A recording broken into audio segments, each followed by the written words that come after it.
This 1 2 3 echo echo.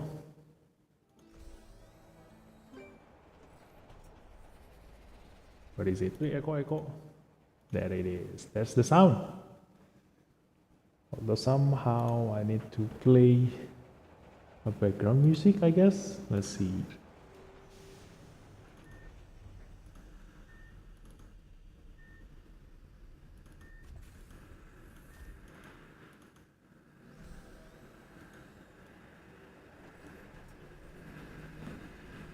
Okay, that should do it. That should do it.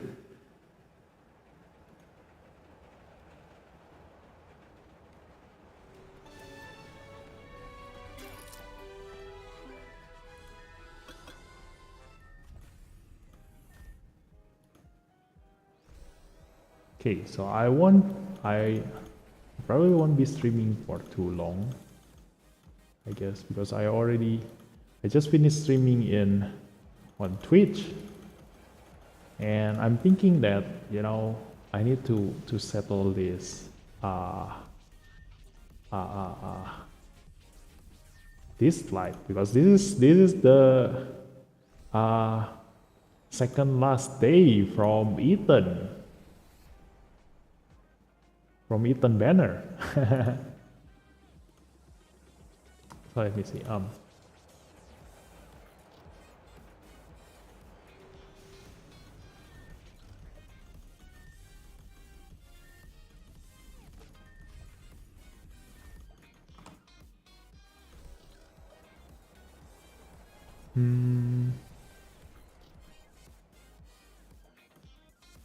Hi, Alessandro, Cisco, Noni, welcome to the stream.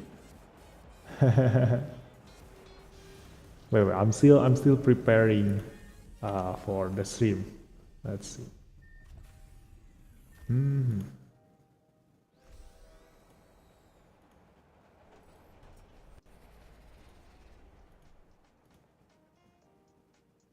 Okay, that one is finished. That one is finished. The cabang. I don't know. I don't know. Should I gacha? No, I think. What to do? What to do?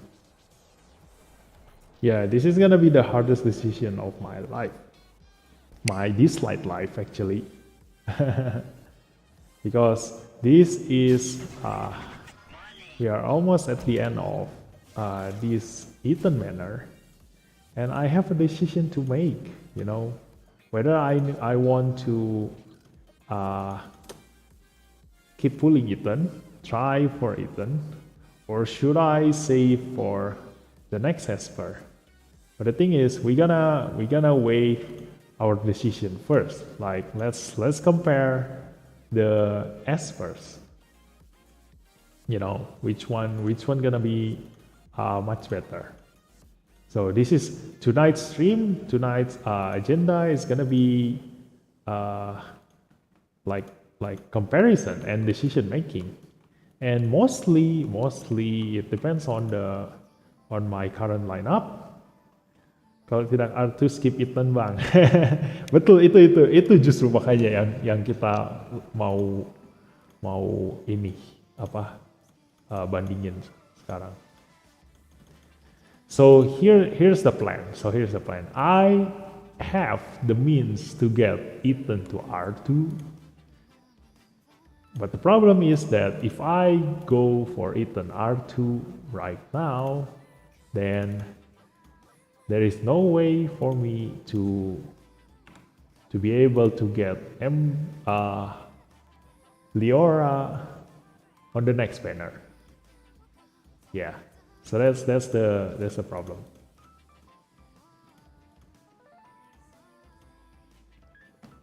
Okay, so that's the problem.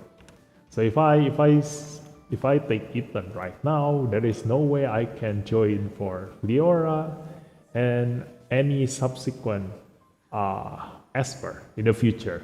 So I'll be most likely gonna go on, like, how to say, a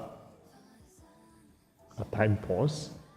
No, Not that. It's more like I'm gonna stay with my current Esper for a very long time. So this is gonna be a decision to make.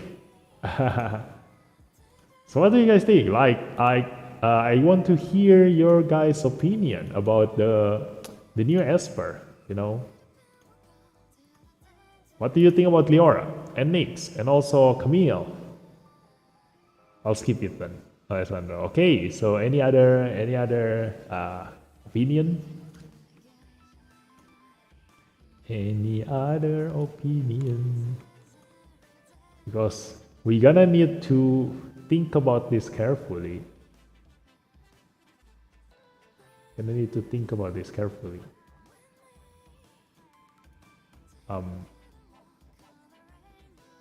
Yeah. Okay. So can you guys hear the background music? It's playing softly on me.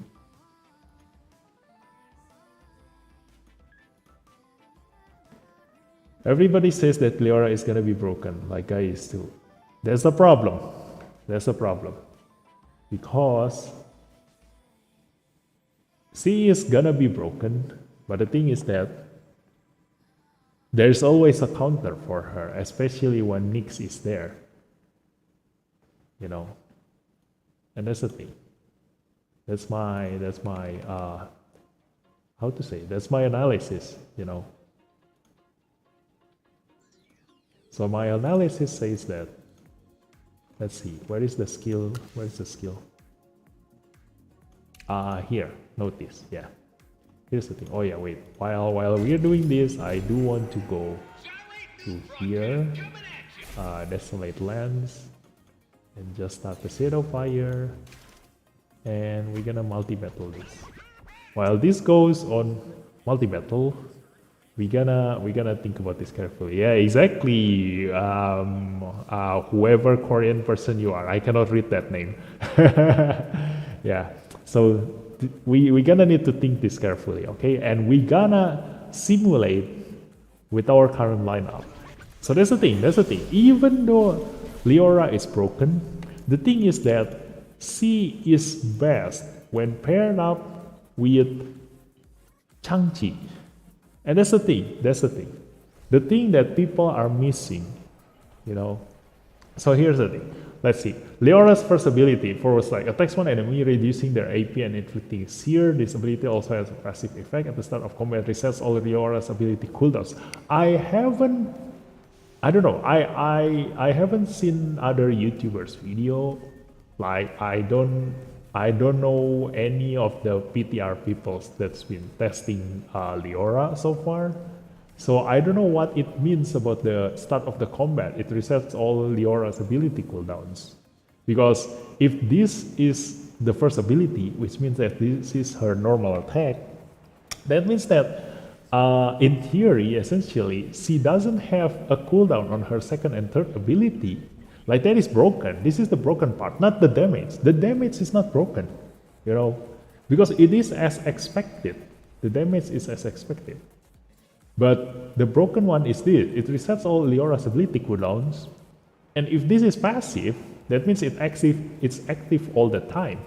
So does it mean that I can use Leora's third ability, and then after that, when it's her turn again, the passive triggers and she can use her third abilities again? That means I can just spam the third abilities. That's not possible, right? It's impossible. That is too broken. That is like a bug. It's impossible to happen.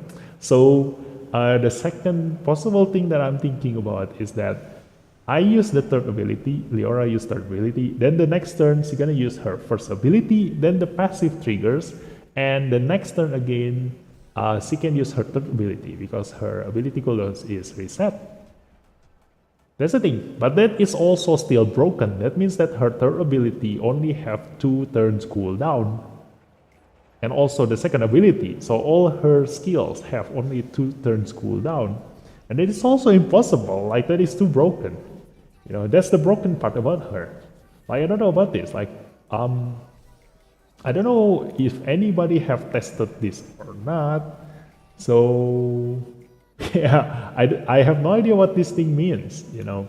If any of you know what this thing do, then please tell me in the chat.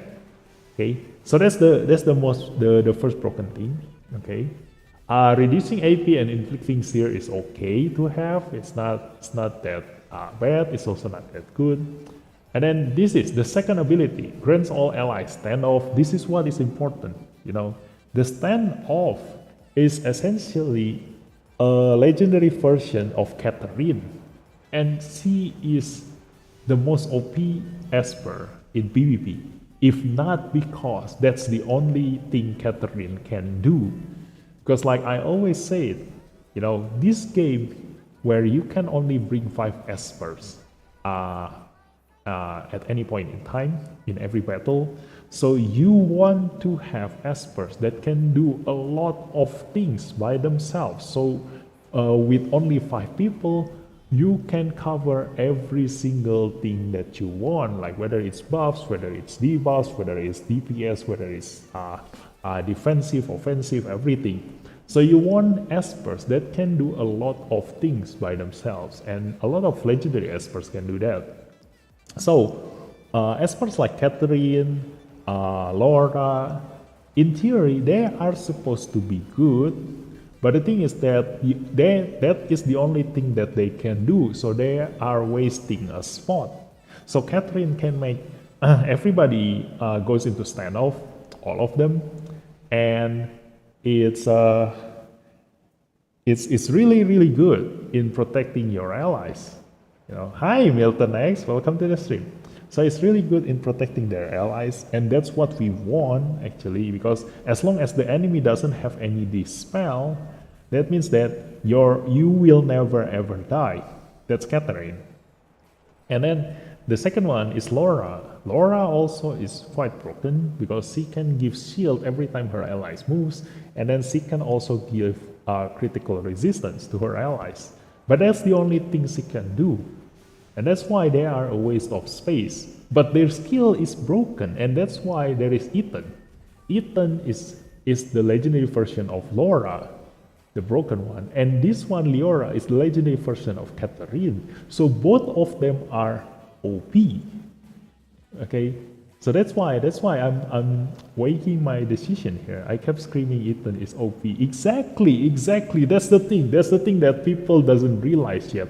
So that's why in this stream, I do want to show you guys how Ethan is actually equal to Leora. And that's why this is the hardest decision of my life, So here's the thing. Okay, the damage, yes. People only cares about the damage. They don't care about utility. And that's the thing that I want to show you guys here. So we are on the second ability here. I've already shown you how standoff is OP. And then attacks one enemy. Before casting this ability, Leora gains or extends War Goddess status and on her team and under the night, blah, blah, blah, blah, blah. After standing is surviving ally grants extra damage. Okay, so the thing is that the War Goddess status is when Leora's critical rate is equal to or higher than the target's, amplifies her damage, grants all allies shield right before they take a critical hit. So this is what is broken with Leora. So the thing is that I don't know if War Goddess is a yellow buff or it's a silver buff, like a golden buff or a silver buff. If it's a silver buff, that means you can. Oh no, this is undispellable. Okay, this is a golden buff. Okay, so you cannot dispel this, and that's what makes her broken. Because if you have a critical rate higher than the target's, that means that her damage amplification will be very, very high. And it also grants all allies shield right before they take a critical hit. That means that she can work similar to Laura in the sense that she can reduce the critical damage that the enemy deals to you with another way. Like for Laura, it makes the enemy unable to crit, which means that their critical damage is useless and they only use their attack into dealing damage to you. And for this one, she absorbs some of the critical damage that the enemy do to your allies. Okay. Ethan, Captain, Lead plus Magic Tune. 50% critical rate. Yeah, you can also do that. You can also do that. Golden buff. Yeah, it's golden buff. I just did that. 50% less requirements for Chronos runs. Ethan plus Leona. No, I don't have enough. I don't have enough investment for that. And that's the thing. That's the thing. My friend who are in the top PvP rank right now, he wants both because here's the thing: the strongest current Esper in PvP lineup is Ethan, Changchi, and Leora. You know, those three are the strongest right now, and only the top players use them because they are fighting on each other's teeth. I mean, like on each other's throats, you know. So just a little bit of advantage will determine who comes out as the winner. So that's why Ethan, Changchi, and Leora are the top PvP experts right now. And it only applicable for the top 10 point war ranks. For the top 10. Only those get affected by these three. The rest are still very much can go away with the tank team that they usually use, like Cecilia, Jin Yao, Sally, Everett, etc., etc. Okay, so if you go to the top 10 ranking in point war right now, it only matters whether you have Ethan or not. That's the thing. Who's Changchi? Changchi, this one. Changchi. Okay, it's read as Changchi. Ethan lead plus major plus red twin are 70% critical rate. Dude, you are. I mean, you can do that, but by doing that, you are actually making a specialized relic just for them. You know, a relic that focus on mostly on critical damage without any critical rate, and in every single lineup or content that you go, you need to bring them together. Wait, is Ethan lead applicable in every content? What is it? Wait. What is it? Don't forget to exercise. Captain ability. No, this is the thing. You know, you cannot bring him to a PvP. You know, so that's the problem. You know. So it only works that thing, the relic that you want to build, omitting the critical rate. It only works in PvE situation in here. Other than that, you still need other lead. Like probably you need to bring this one. You know, like this one, point work, knockout. You need another captain ability that increase critical rate. You know, if you want to do that, and it will just limit yourself on the lineup that you can bring for Chronos. Oh yeah, I mean if you are aiming for the first the top position for Chronos, then yeah, you can do that. But the thing is that I want to consider my choice for general purposes. So let's see. Let's continue again. So here's the thing. This is the thing. The War Goddess is the one that makes her damage broken.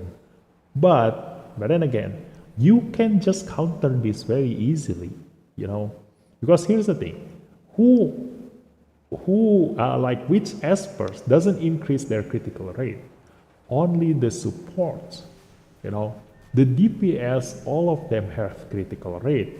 So if you do want to counter this, you can just give critical rate to even to your support, or you can just increase your critical rate for your DPS even higher.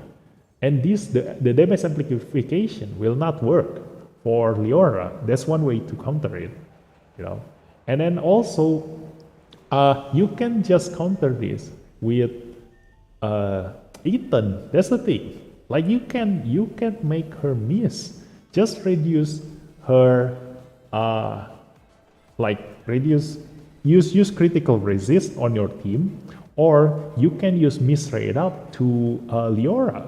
You know, you can just negate this thing. You know, even though this is broken, you can counter this with Ethan, and that's the thing. That's the thing that people are missing. Oli plus Leona, R2 Oli plus Leona. Dude, Milton, you are just, you know, trying out every combination here. So yeah, here's the thing. So that's her pass. That's her war goddess. Yeah, it's easily countered, and that's what people are not considering. If you are going to the point where, especially in the top tier PvP, people always try to up one another. So if there's a skill that can be easily countered, it's not a good thing to rely on that thing. You know, it's only applicable for a lower tier PvP, but in a higher tier PvP, then this thing can be countered very, very easily, especially for whales. Like if you are a whale and you are listening to this, you can just increase your critical rate. Like you no longer need to just limit yourself to 70% critical rate. Just keep increasing your critical rate until 90%, and you can already negate the damage amplification here. You know, and again, you can just give her misrate up. You can give your team, your whole team critical resist, because we now have Ethan. You know, Ethan is the counter to Leora. So the next thing is that Elaine is also supposed to be a counter to Leora. They made both of them to be a counter against each other. You know, so Elaine can kill Leora, and Leora can also kill Elaine, and that's how they make them both. So it's easy to kill Leora, and especially this is the thing. This is the thing that that is the cons of Leora.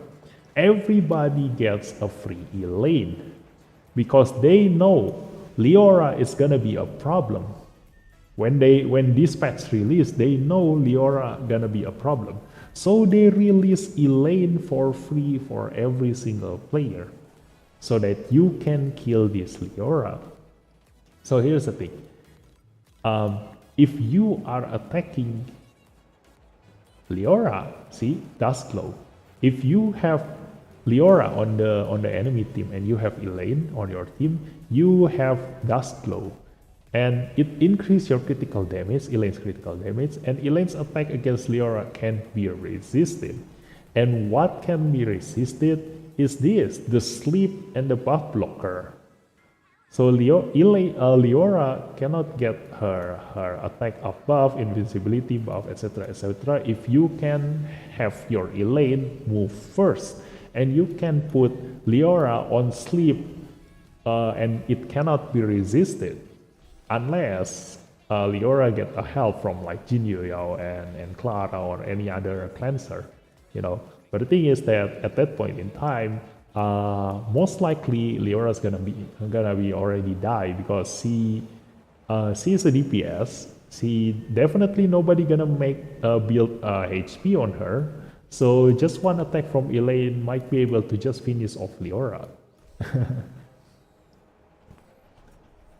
Oh, R2 only passive, Leona S2, Chanchi ulti. Wait. R2 only passive, Leona S2, Chanchi ulti. Exactly, that's what I'm talking about. If you want to maximize Leora's potential, you need Chanchi.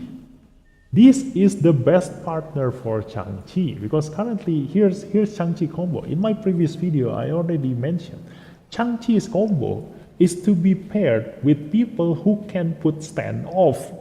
So Oli, Jiang Chuli, Catherine, Abigail, Celine, they for resurrection also applies. So they are Chanchi's best friend, because they can just stay alive at 1 HP, and Chanchi will just swap that HP and kill the enemy. So Leora is a legendary version of Catherine, so it's easy to guess that you can just pair Leora with Chanchi, and whoever gets standoff here and the enemy attacks, leaving them with 1 HP, Chanchi will swap the HP and kill that enemy, and that's your combo there. Okay, but the thing is that my Chang-Chi is not yet resonance 2. So even if I have Leora, I cannot apply that combo. Where's my Chang-Chi? There it is. My Chang-Chi is still resonance 0. So I cannot maximize her potential that way.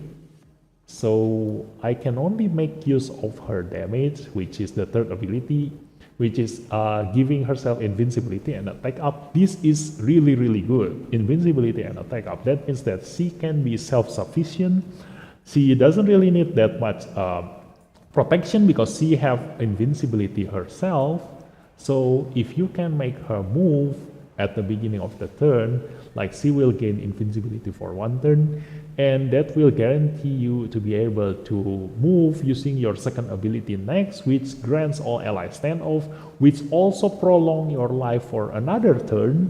So that is really, really good in a survival point of view. You will definitely be able to stay alive for 2 turns if the enemy doesn't have dispel at all.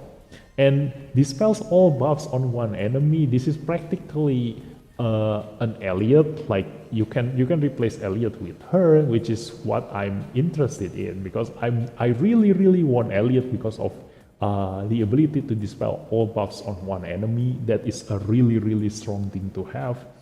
And inflicts critical rate down, which is also strong. This is like a debuff version of critical resist, which what I've mentioned also before in another video, that in PvP everybody is stacking critical damage. So if you make them unable to deal critical damage, that means that they are practically useless.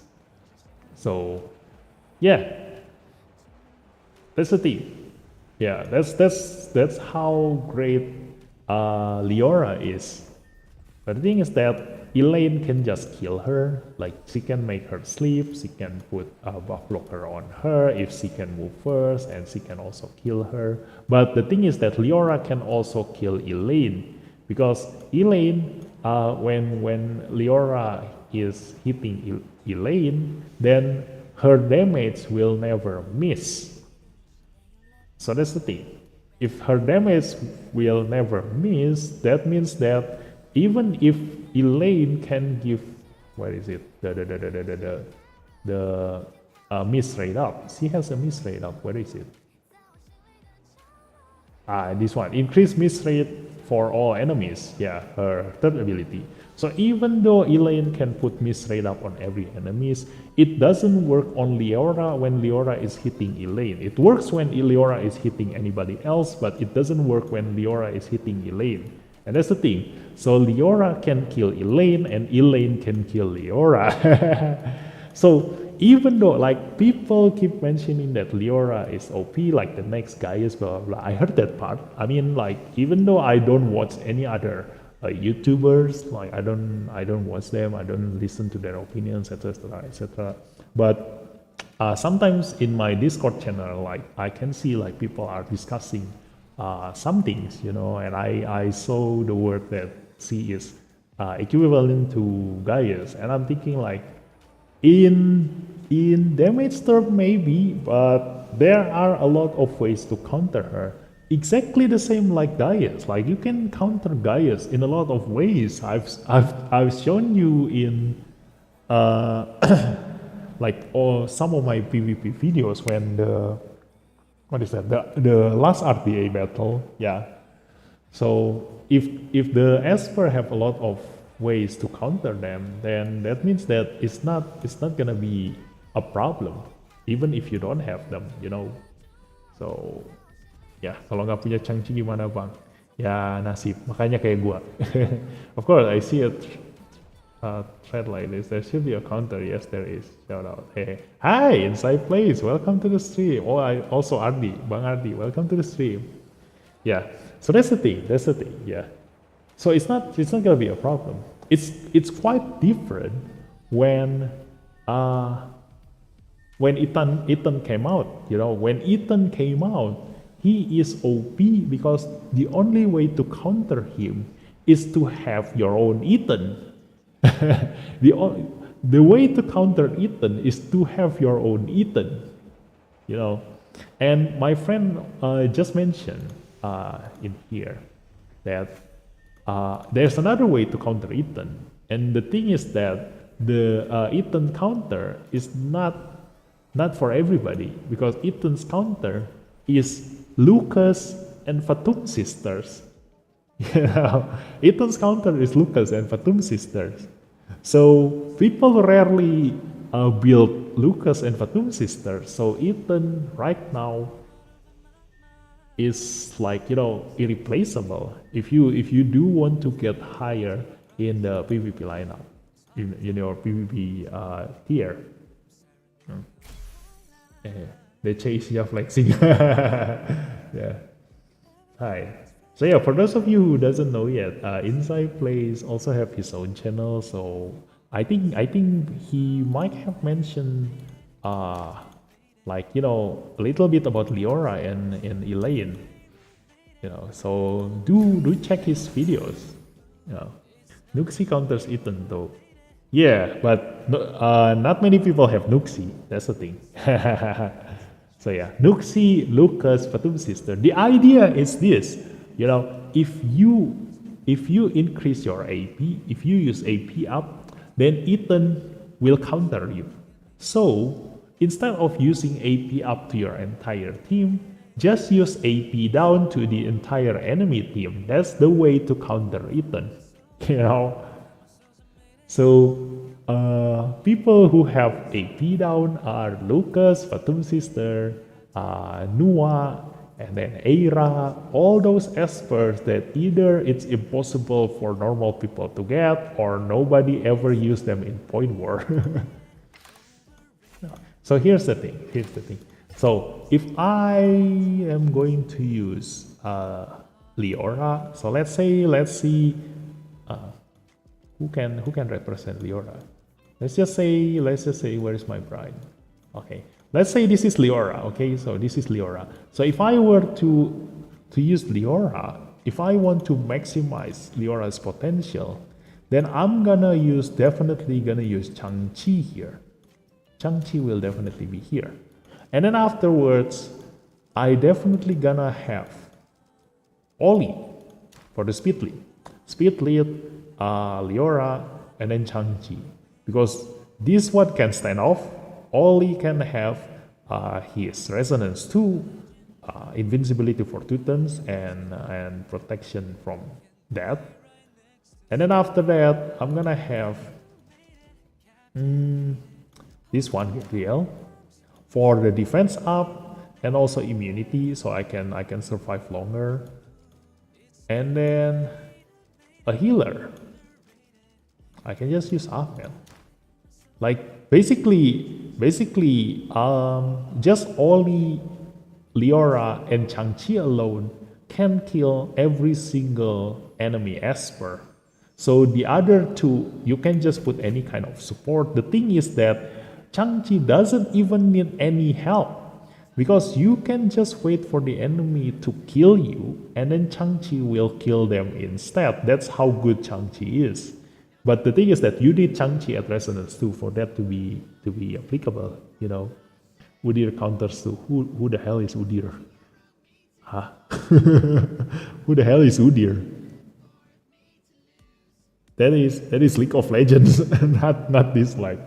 Okay, so that's my lineup. If I want to use Leora, so my problem is that I don't have Oli at Resonance 2, I don't have Chang-Chi at Resonance 2. If I want to maximize Leora's potential, I need to build both of them.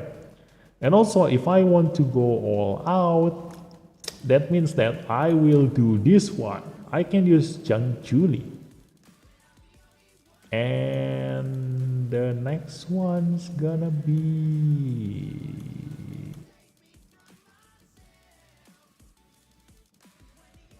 probably this one. So if I'm going all out, I will have this kind of lineup.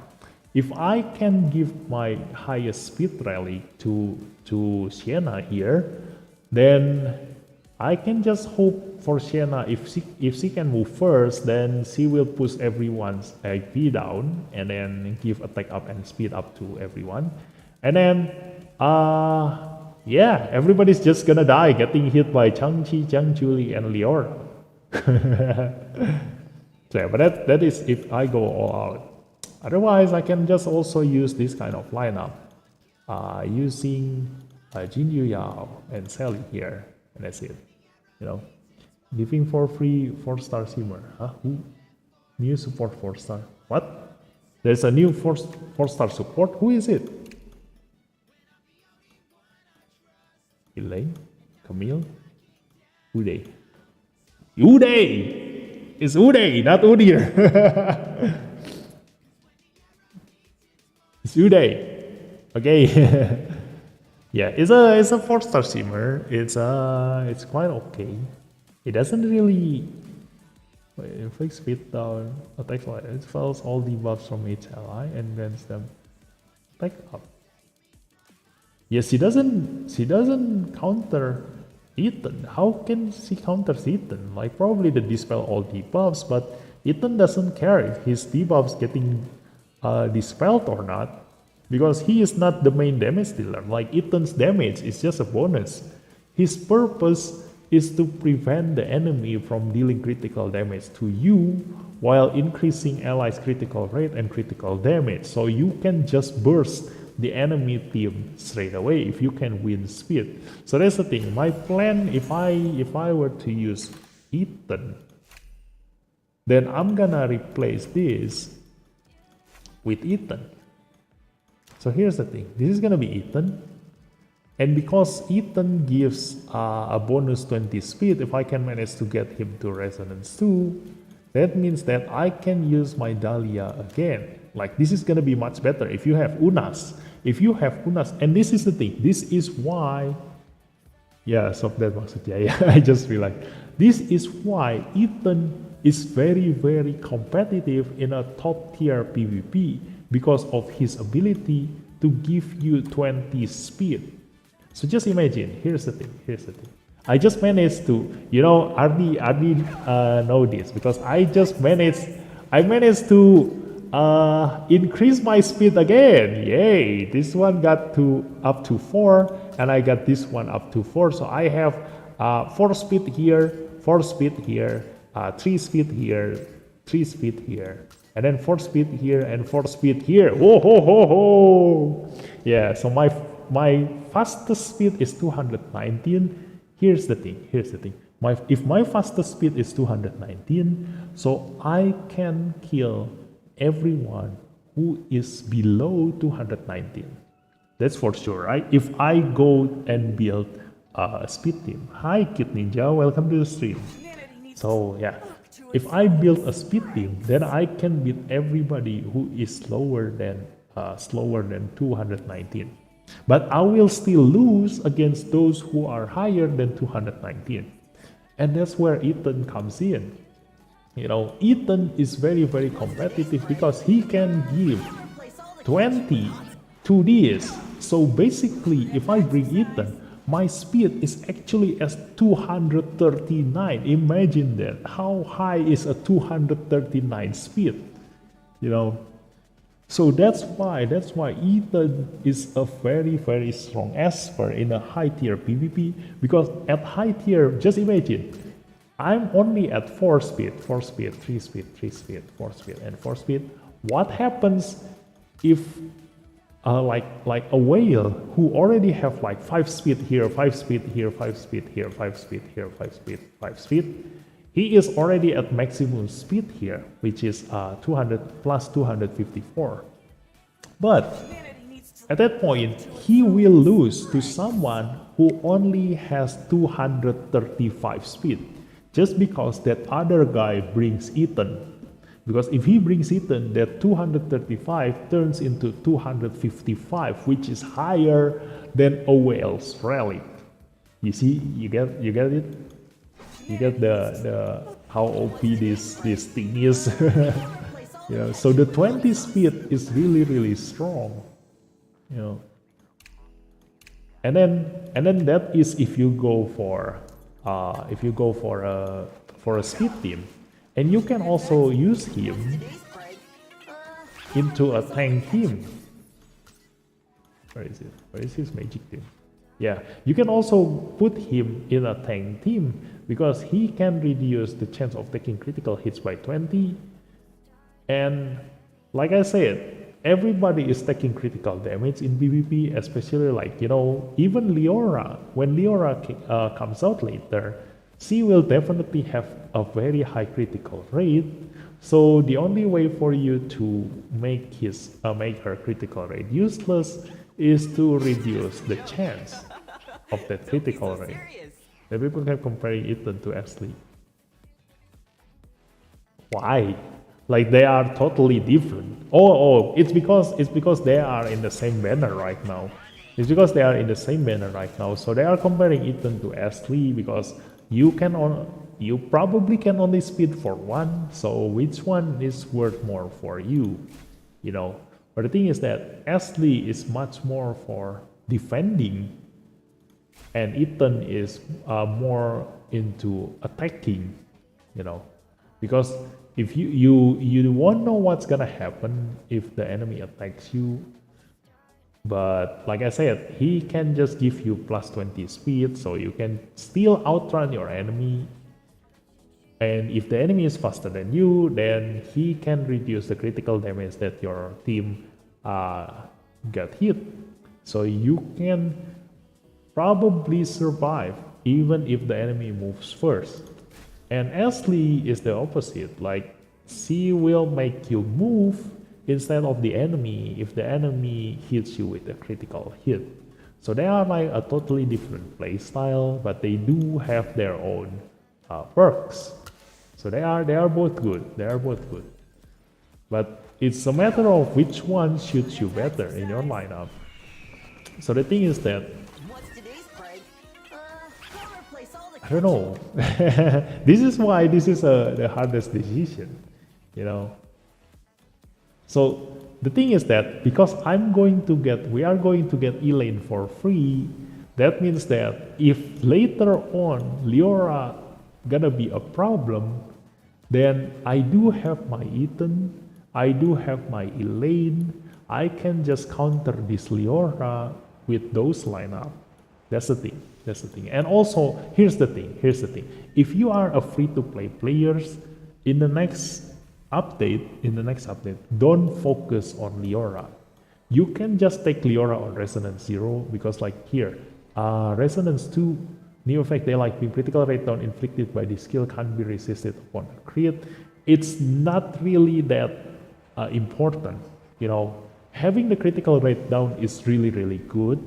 But even if you don't manage to put this in, if you have 80% accuracy on your Leora, this is you already have a very high chance of this to get inflicted. So you don't really need this skill to cannot be resisted, you know, because nobody ever increased their resist in PvP. I already made a video. Nobody ever increased their resist in PvP. So start building your resist so this thing will take effect, you know. But as long as people don't care about resist in their relic stats, that means that you don't need this resonance too, because they don't have resist. The enemy don't have resist. You know, Ethan plus Leona, Kronos will never crit. Yeah, but Kronos doesn't even move if you already have the proper lineup. Kronos doesn't even move. He will move once. But it doesn't really matter. Like nobody, your Esper hardly dies if Kronos only move once. Also, Ethan has the highest proc rate for the defense down at the R0. Yeah, exactly. So talking about PvE wise, like at our current point in time, we can just use anything to clear the current content. Only if you go competitive, then it matters, you know. If you do want to be competitive about it, like getting the rank one, the rank one on Kronos, then you can be competitive about it. Yeah. So yeah, for my case, like the best case for me is if I want to go competitive in Kronos, I already have my Intisar at Resonance 6. So that's why I'm leaning more into Ethan, just because with my current lineup, he is the one that shoots me the most. Because Leora, like I said, I need to have Oli, I need to have Changchi, I need also to have like, probably Sally is also good. Like if you can put a standoff on your allies and the enemy is only dealing single target damage, that means that your ally will not die because of that standoff, and then Sally can just equalize everyone's HP, and that person will be fresh as new. So that's the thing, that's where the aura is very very strong. But that's the thing. My Oli is only at resonance 1, my Sally is at resonance 0, my Chunky at resonance 0. So all the good combo with Leora, I don't really have the Esper for that. Yeah. Vivi udah lama gak mampir di sini ya. Hi, welcome Rosura, welcome to the stream. Yeah, I've been on hiatus for the last 2 weeks because of what is it? A plague. Like my family got sick, by my entire family. So it was for a whole week, and then after that, for the next 1 week, I was very very much busy with life because of what is this like this Lebaran? Yeah, Lebaran, because of Lebaran, like a lot of I need to do a lot of work and everything, and there are a lot of event, etc., etc. So yeah, been busy here and there. Is Athena good for Cleve?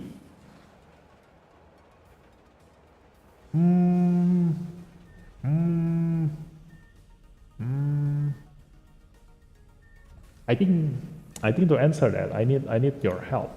I need your help. If anyone can show me, or maybe I can go to the internet.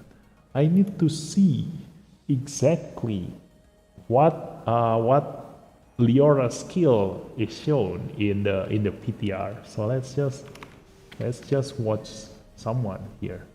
Let's see. My Chronos team is XY, JUC plus Red Twin, plus Zora plus Ethan plus Ashley. Zora is Artito. So should I pull Ethan if I don't have him? No. If you don't have Ethan, don't pull Ethan. Pada 1350 JR, bimbang banget mau dipakai event Leora atau anniversary. Just wait. If you are still unsure about Leora, then wait until the last day of Leora. But I can be pretty much tell you, if you don't have Ethan right now, then don't pull Ethan, because he is usable at resonance 0, but unless you are competitive in Chronos Run, like very very competitive in Chronos Run, then you need Ethan at resonance 2. So yeah, like just keep him. Like just keep him, because you currently have a better option if you don't get really competitive in Chronos. Also, if you are not really competitive in Point War, because you can just how to say, you can still use your standard way into killing everybody in Point War without Ethan. Like I said, like this speed, like if I have this speed, then I can pretty much just kill anybody that is slower than me, and Ethan will just add me another 20 speed on top of that. 100% skip Ethan. Yeah, what have to be Daddy Leona? What do you think about Leora for Holo defense? Holo defense, Leora. Wait, let me see the skill. Holo defense.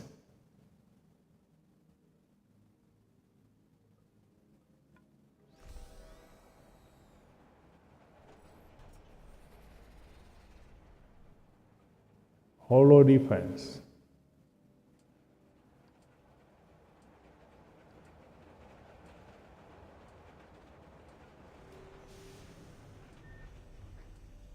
I actually prefer Elliot for Holo defense rather than Leora, but she still can work. Like she is like a lower version of Elliot.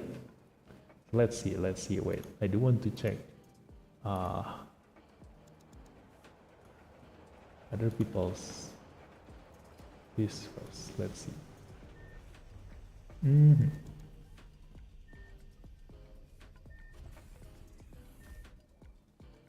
Okay, so you're suggesting that he have to be, although I don't really want to watch him, but let's just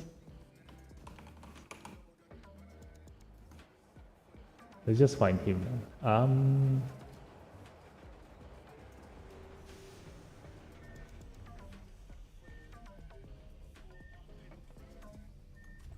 Hangatkan momen keluarga dengan mencoba resep Ramadan Nutella. Bentar lagi What is buka nih. it? Yuk bikin menu baru dengan Nutella. Wait, where is my screen? This way? No.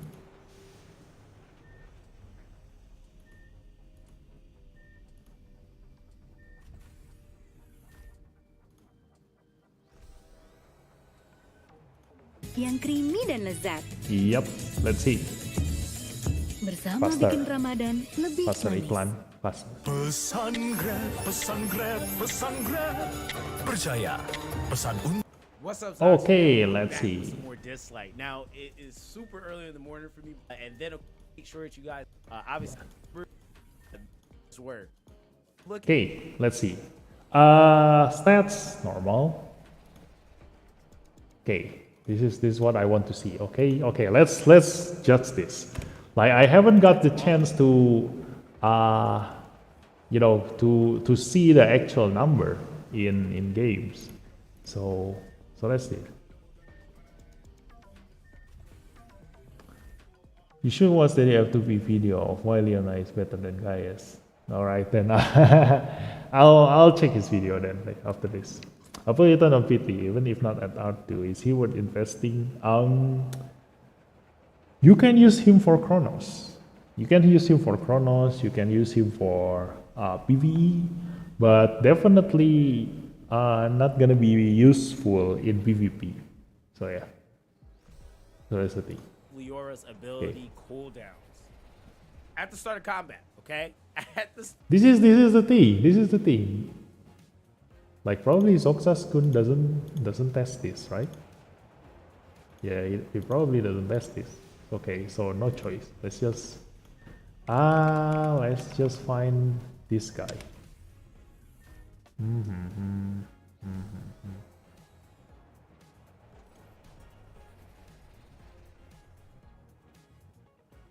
Okay, probably this one. Fact, This is my probably stance on what- Leora is probably either R0 or just skip. But Nope. the video. But I'm just gonna break it down into a really big skip for you, or the effect that you landed, isn't it going to affect her damage output? Yeah, that is not going to be part of the damage calculation, which is why I had all the screenshots here showing you that sometimes I have seer effects and all that.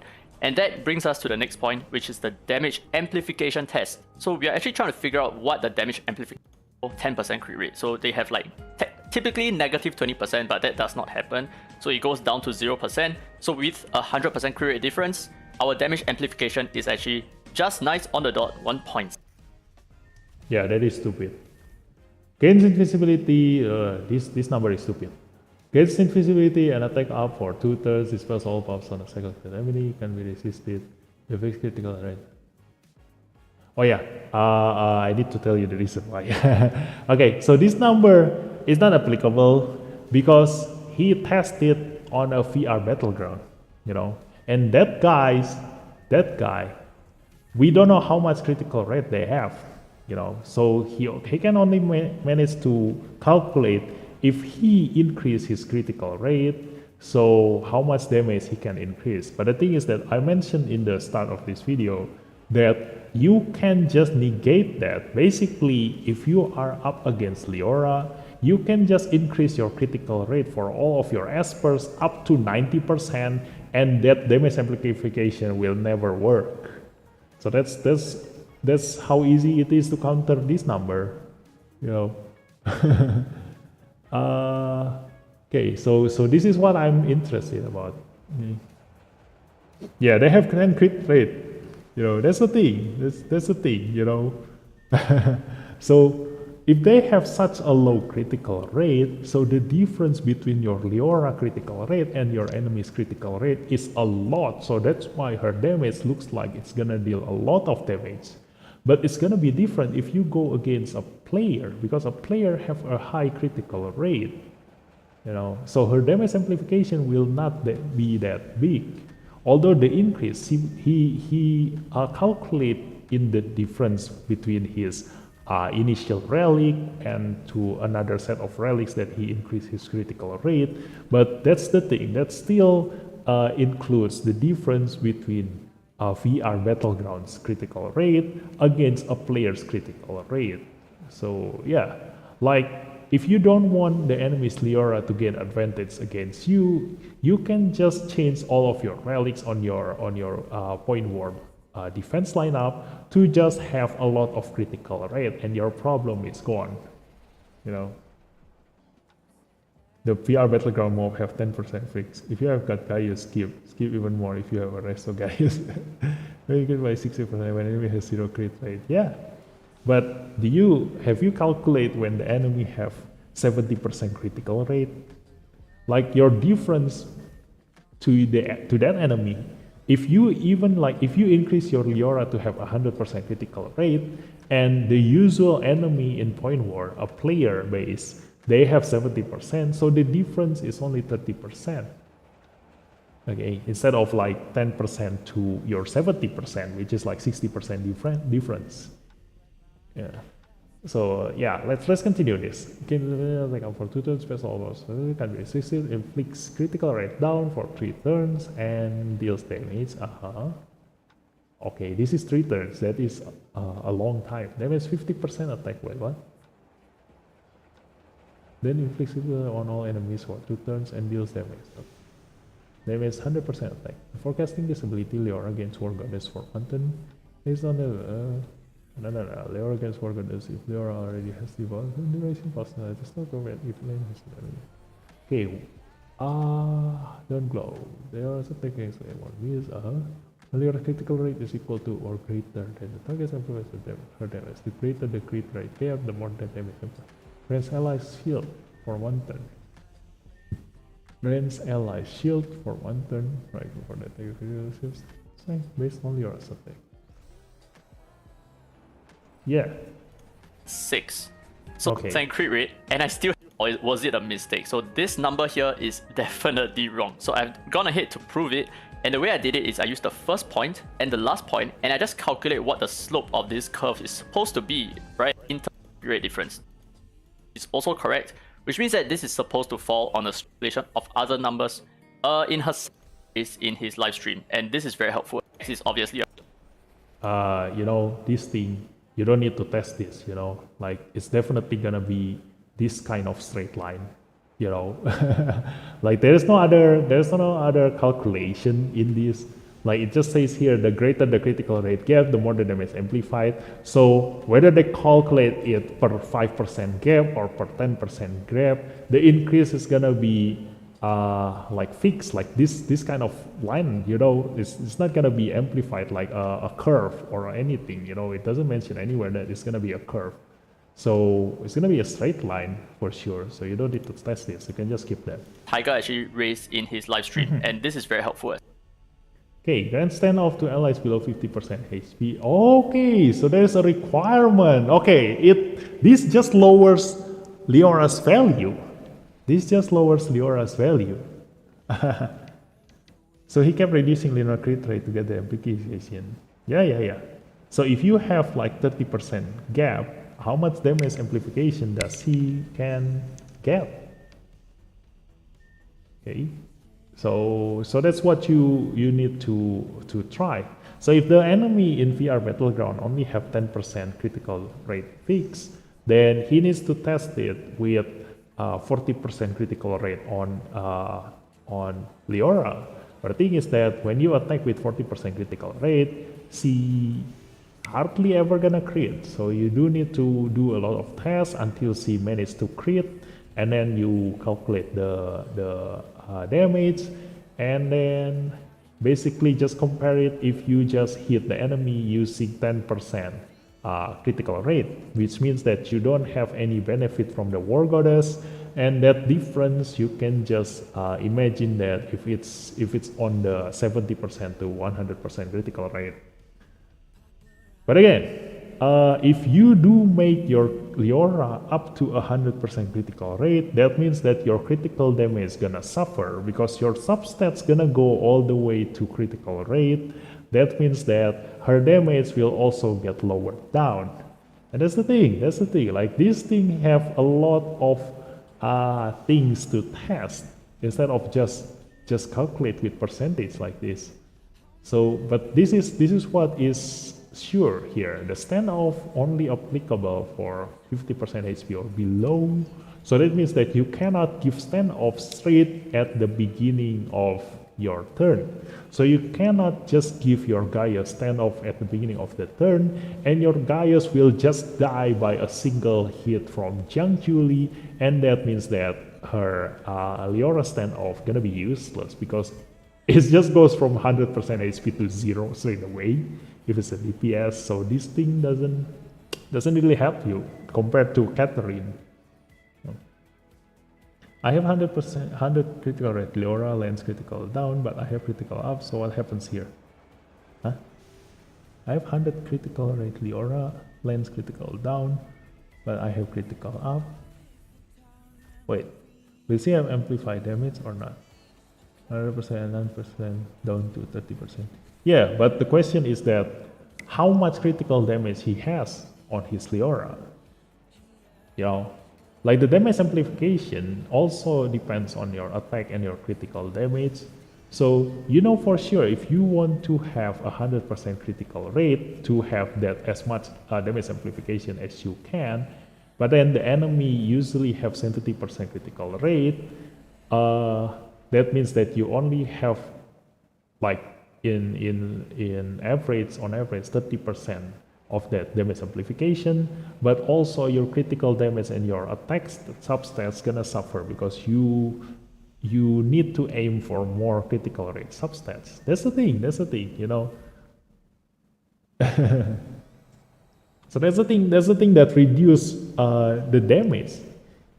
By increasing your critical rate to aim for that damage amplification, you also reduce Leora's critical damage. You know, because you cannot just get both of them. It gives standoff to all allies, but when the allies are below, the standoff lasts for 2 turns. Okay, I didn't read this part. Okay, grand standoff. This is why I need to read everything until finish. Okay, no more distraction. Let's go. Grand standoff to the remaining allies for 1 turn. Okay. Attacks one enemy. So yeah. Okay, this is still good. Attacks one enemy, damage 100%, 50% attack. Its surviving ally, including Leora, grants plus 10% damage. Before casting this ability, Leora gets War Goddess for 1 turn. If Leora already has this buff, then duration plus 1 turn. Okay. Skill. Not the...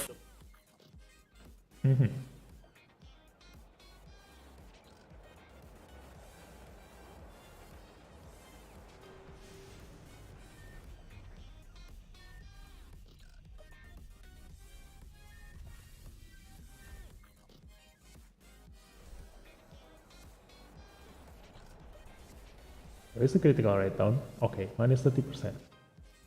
Okay, gain resistability. Okay, so this is the thing. Okay, so if you do want to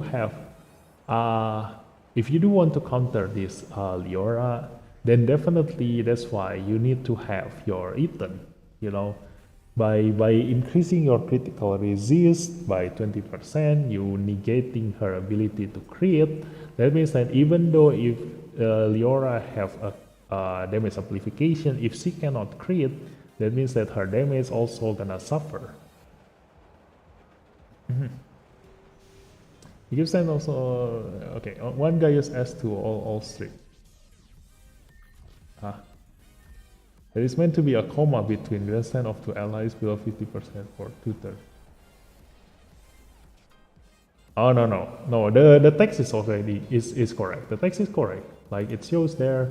Grand stand off to allies below 50% HP for 2 turns, and then grand stand off to the remaining allies for 1 turn. Yeah, it's already correct. Gains invisibility, strong all buffs on a selected enemy, can be resisted. This is what I want. Dispels all buffs on a selected enemy, can be resisted. This is what is really good, you know. So this thing will negate Ethan's critical resist. So apparently this thing cannot be blocked. Yeah, so the only way for you to reduce this damage is again by using Elaine or to use a Tricky, you know, or using another Leora. But that's the way, That's why everybody gonna have Elaine is just to counter this. You know, inflicts critical down for 3 turns and deals damage. Damage 50% attack, then inflicts critical and deals some damage. Yeah, we already read this. This is the same. Okay.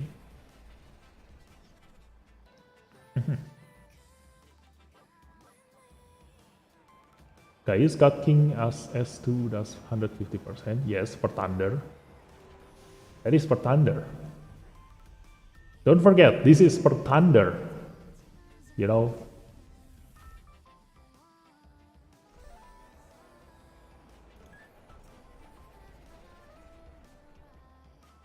So in a single target damage situation, like Gaius is still superior. It's just like, how to say?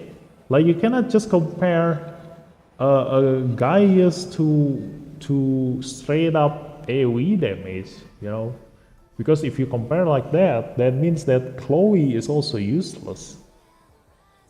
Yeah, because the perks of having Gaius and Chloe is that the lower the number of enemies, the more they deal damage per enemies, you know, that's their perks. For Leora's case, she will deal the same damage whether she hits 1 target or 5 targets to each target. She will still deal a constant same damage. Okay, so yeah, it's just comparing apple to orange.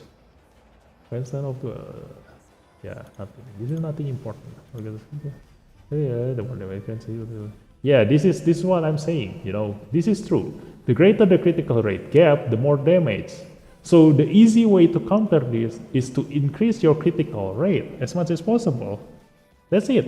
And that is not the only way to do that. You can just inflict me straight up to this Leora and she will deal no damage. Because she doesn't crit. If she doesn't crit, that means that no matter how much damage amplification she will get, it will only be amplified to her normal attack, and it's basically the same, you know. Like she will deal a lower damage because everybody is just gonna stack critical damage in PvP. Team and even up to 2 of another skill that grab potentially is because in the tower content.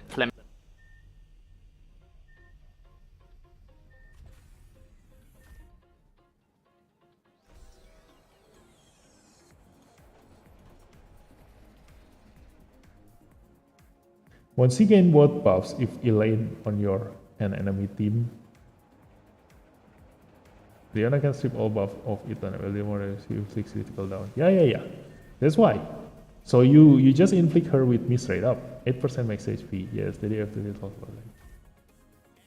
What 8% max HP? Huh? What did I say before? 8% max HP? Which part? Which part have HP? So what happens if both the enemy and your team has Elaine? They will just put your Elaine will have the dust glow. What is that? Wait, let's just go back. I mean, I do prefer watching. What's up, Zox fam? This We're one. back with some more Let's see. Dislyte now.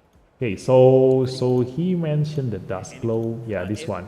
So this one, your who has if one enemy and your team has Elaine. So the team that has Leora will have their Elaine doesn't have any down glow, and then the Leora herself will have the dawn glow, and then the enemy Elaine will have the dusk glow.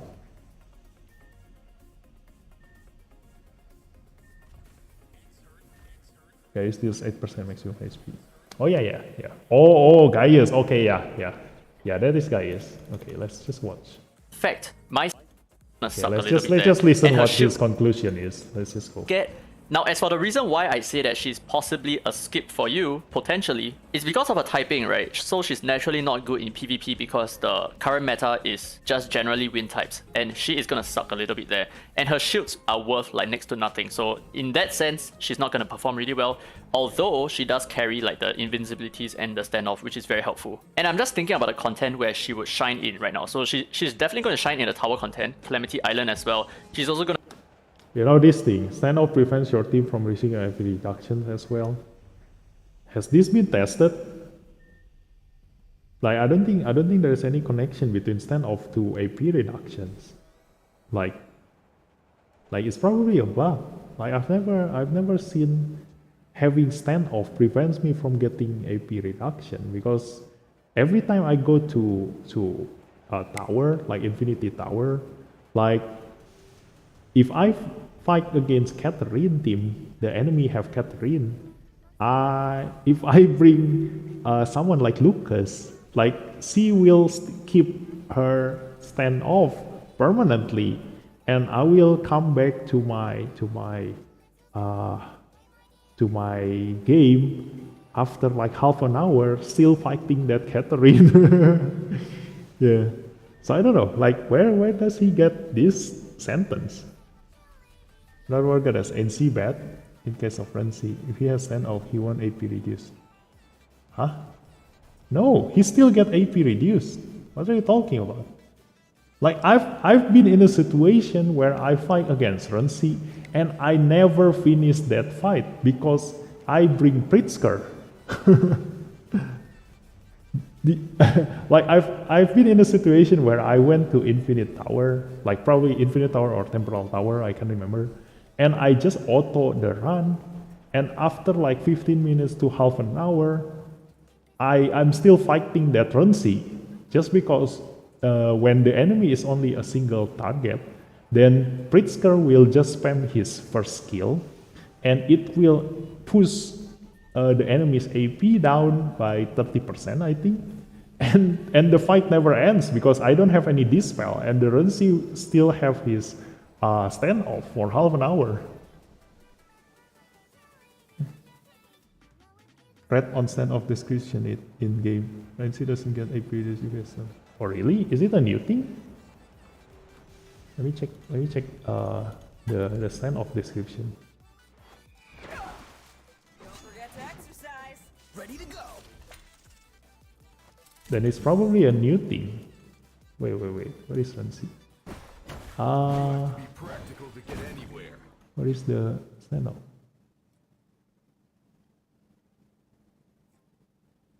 Read on standoff description in game. No, it doesn't say anything here. It doesn't say anything here in a standoff that it doesn't get AP reduced.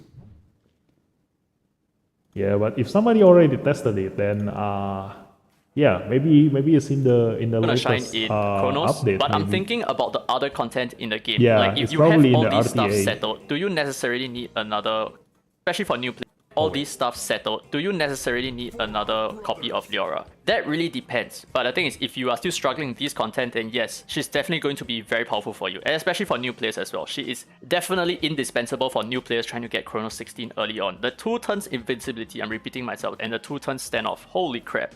Okay, and as I'm editing the video, there is also one more reason why I feel like she is that they read 5%. It doesn't give you guys an idea of how powerful this is. Gaius got 221 damage, same as you, down coming from Yeah, 2-turn invincibility. This is so very strong. get. Now as Yeah, I thought at start the invincibility was only 1 turn, but he mentioned there that the invincibility is 2 turn, and I just want to make sure there the invincibility is 2 turn. So 2 turn invincibility and 2-turn standoff if you have less than 50% HP. So yeah, like I said at the beginning, she can survive really well. Even if it's only like 1-turn invincibility and 1-turn standoff, it's already enough for you to kill every single one of the enemy Esper. So yeah, this is just make her even stronger. But again, like even with only one invincibility, like 1-turn invincibility and 1-turn standoff, definitely the way to counter Leora is for you to bring Tricky or any Dispeller. So whether it's 1-turn or whether it's 2-turn, it doesn't matter. You know, it's just gonna get dispelled. She will But shine it's in right enough. now. It's enough to make the enemy forced to bring a Dispeller. You know. All these stuff settled. Do you necessarily need? If you are still struggling with this content, then yes, she is definitely indispensable for new players trying to get Chrono 16 early on. The 2-turn.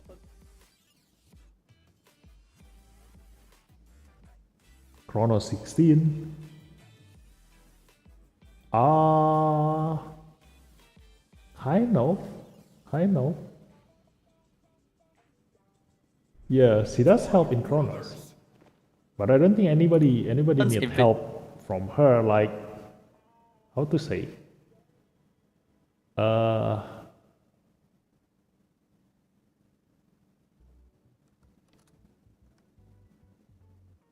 Like, it's too expensive for you. If you are still struggling against Chronos, that means that you don't have the materials needed to be able to leisurely upgrade a legendary Esper.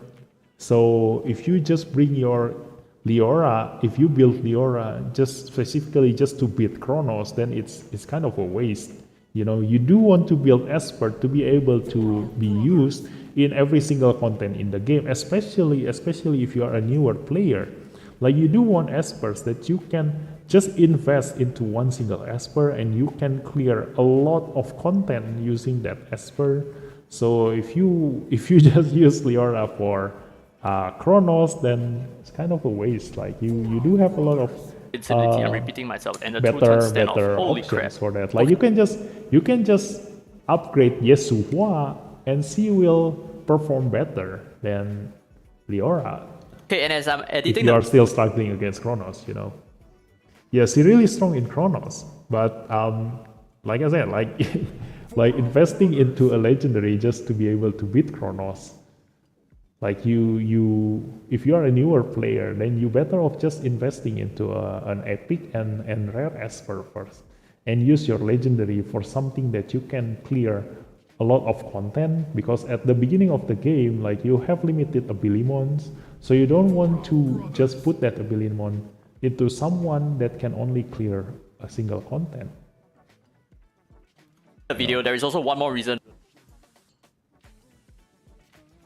Just clip her, play the video. Okay, but can she clear wave 2 like Gaius one-shot wave 2? Yeah, she can clear the waves like Gaius, and she doesn't need abilities for the abilities reset. Yeah, the abilities reset. I do want to know, like, does anybody try the ability reset? Like, how does it work? Because the current meta is just generally wind types, and she is gonna suck a little bit there. And her shields. Oh, okay. Okay, Milton, that makes more sense. Yeah, that makes more sense, Milton. If new waves come, then she resets her abilities. Okay, that makes more sense. No, For in terms her of her damage. passive. And so, for example, be it either from.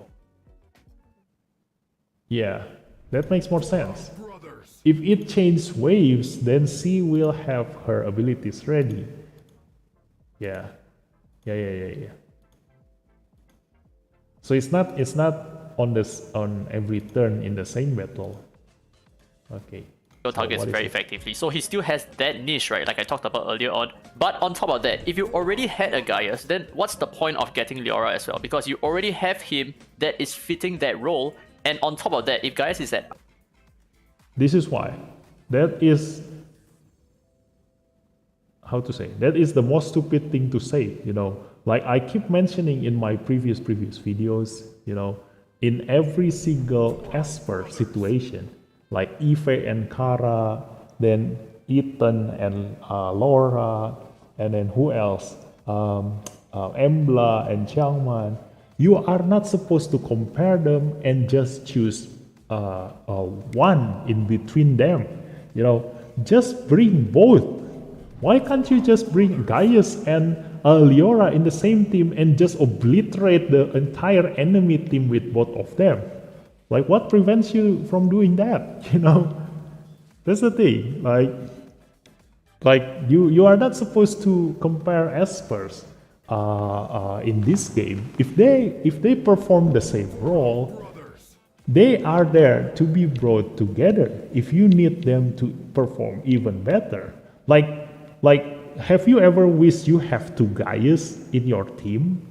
Like, imagine if you have two Gaius in your team and just call them and deal damage, like both of them at the same time. Bam! Everybody's gonna die. So if you say that Leora performed the same role as Gaius, that means that just bring them both. Yeah, that's the thing. Yeah. So yeah, I do agree with Milton and Super Sanak here.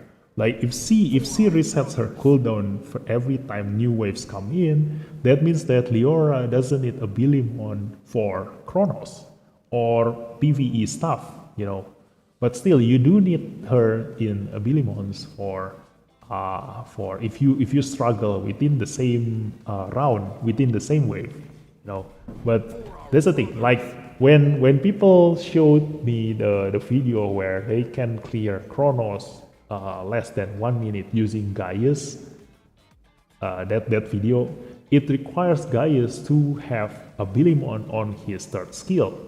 So it's not applicable for people who doesn't have Gaius on a Bilimon, because he won't have his God mode reset every single wave. So yeah, it's not a free to play way. Like, when people I don't know whose video was that, but when people mention that this is the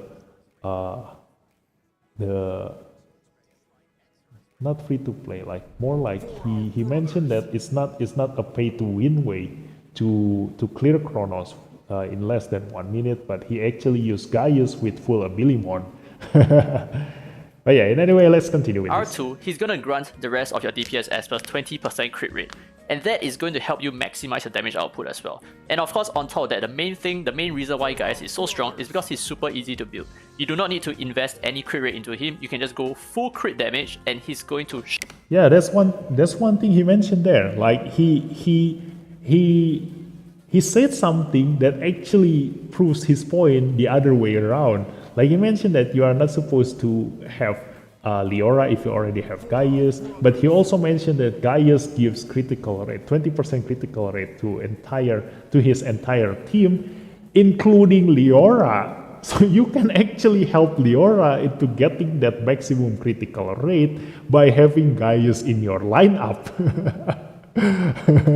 Shine like a diamond. Yeah, so my thinking is, if you already had a Gaius, there's very little reason why you want to get an extra copy of, like, Leora, for example. I don't think she's going to bring a lot to the table. Aside from the fact that Gaius takes 2 turns to transform, right? And Leora only takes 1 turn because she's just going to nuke. That's it. But anyway, that's it for this video. Hope you guys enjoyed it. If you did, don't forget to thumbs up. It really helps the channel, and subscribe for more. Yeah, this is why I don't want to watch his video. Like, it just makes my IQ works the other way around. But anyway, let's just see this one. Yeah, I do want to see Elaine's skill. Let's go. Oh yeah, before that, I do have this thing to do. Wait. I still have my dailies in here. Wait. I haven't finished my dailies. Oh my god. This one. Let's just do this first. Real quick. Be right back first, guys. In 1 hour, this thing's gonna reset. So yeah. So which one should I use? It's monster. This one, and this one. I guess. I don't know.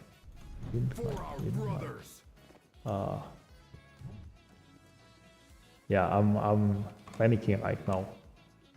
Anyway, let's. I'll just do that after this. I'll just do that after this. Let's just continue. Sorry. The thing is that she's gonna always have this ability. More like low investment situation. All That it's is going what to they take mean. is for her to Yeah, learn yeah, to break exactly. down on And it. hi, Lemon Louis. Welcome to the Like, stream. that's gonna be something that's absolutely giving her ability. Leora gains War God of count on you. So looking up Arden kinds of things, and they're both fighters, so it kind of base stats. Okay, this is the stats. Ooh, 105 speed. That's quite okay. Okay, first skill. Place one enemy, damage 90% attack, inflicts sleep for 1 turn, while in stealth, deals extra damage, 50% attack. That's quite low. Delays attacks when it interrupts sleep effects, and have a feature of ignoring 25% defense when attacking enemies with sleep. Okay. Pretty solid. That is on this passive. one. In fact, having that so 40 Attacks one enemy 5 times, damage per hit, 34% attack, 40%, 5 to 100%. Okay, is he steals 1 buff? What? Okay, I thought this gonna steals only 1 buff, but this says each hit. Take down and sleep for 2 turns. Okay.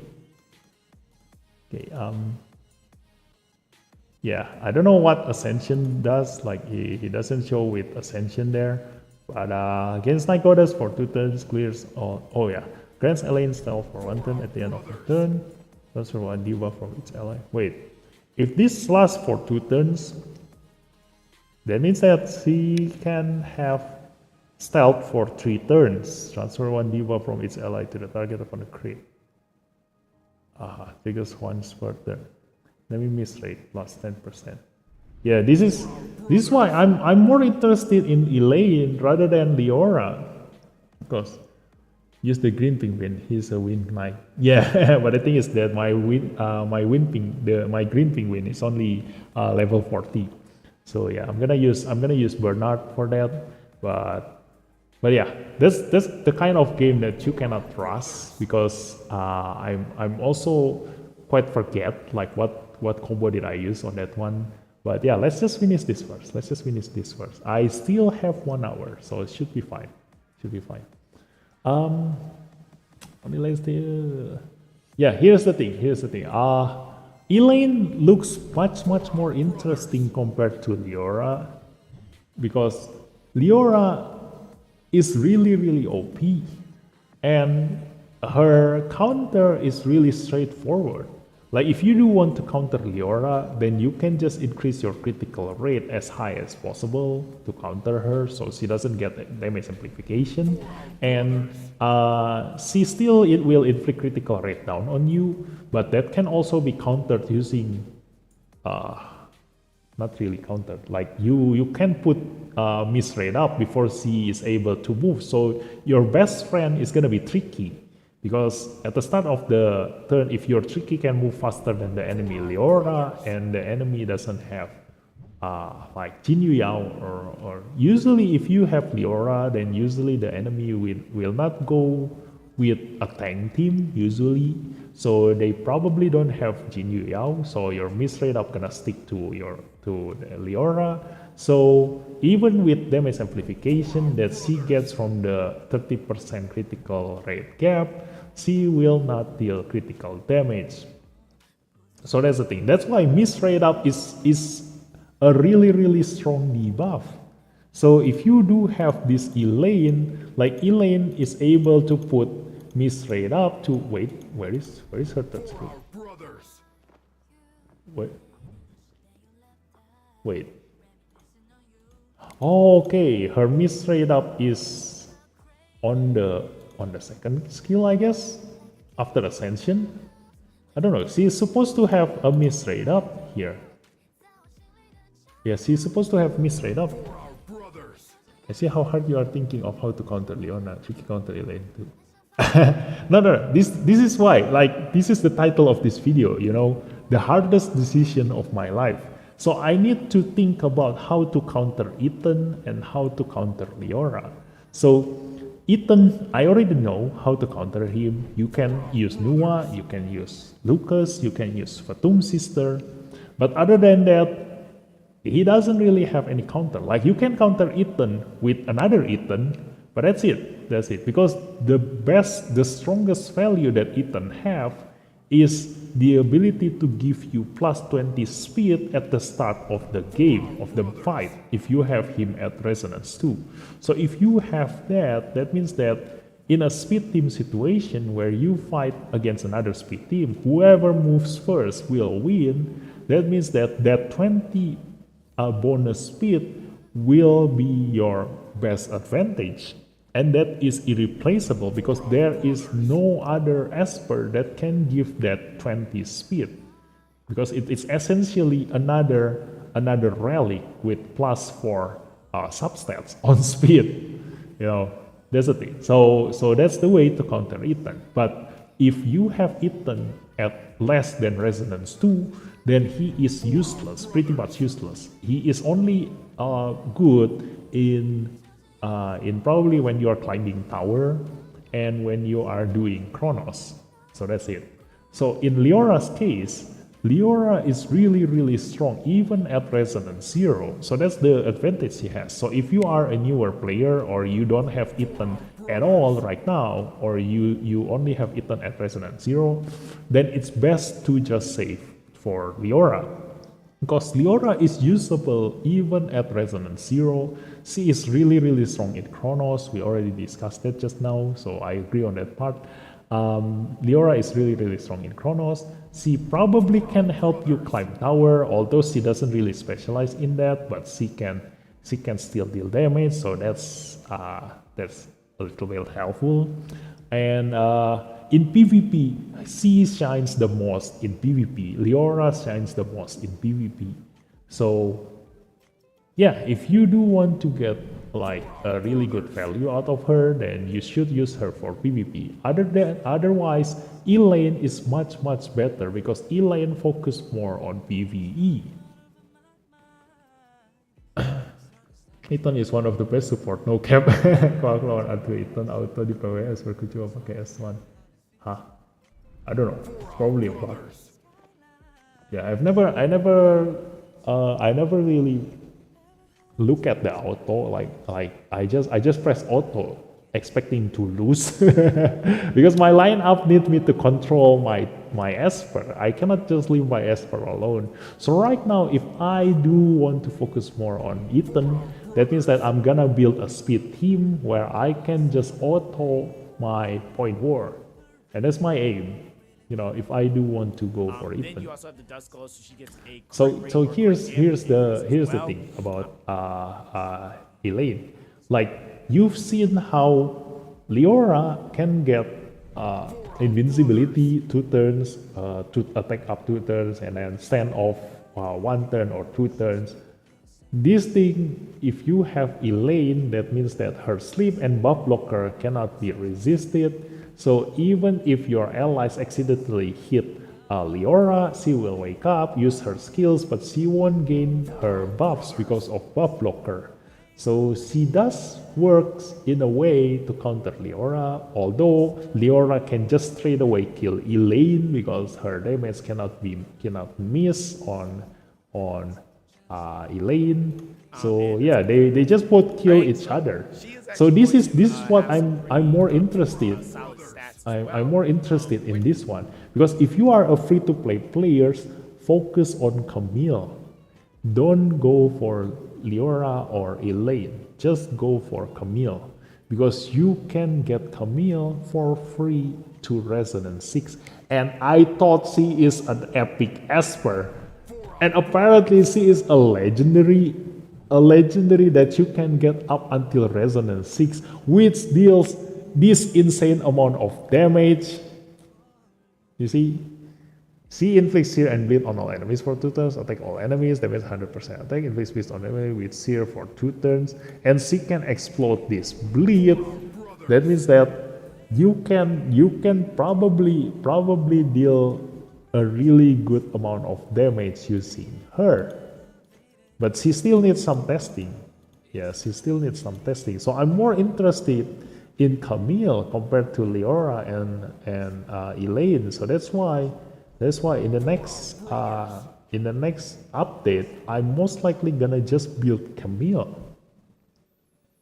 Fiona plus Mona plus Ashley, Sonic Rift clear. Elaine is God of Fafnir. Yeah, exactly. Elaine steals all Leona buff. Elaine. Hati attack base kinda sucks. Yeah, the percentage value sucks. Attack also. Oh yeah, it's not 1200. Okay, this gonna make her damage suffers a lot. It's a little bit more. Wait, isn't she a legendary? This is an epic as per stats. Okay, so my expectation just got lowered down. My expectation just got lowered down. Okay. Okay. So yeah. If the target with bleed applies bleed damage immediately while duration -1 turn applies to multiple bleed debuffs. Yeah. For our brothers.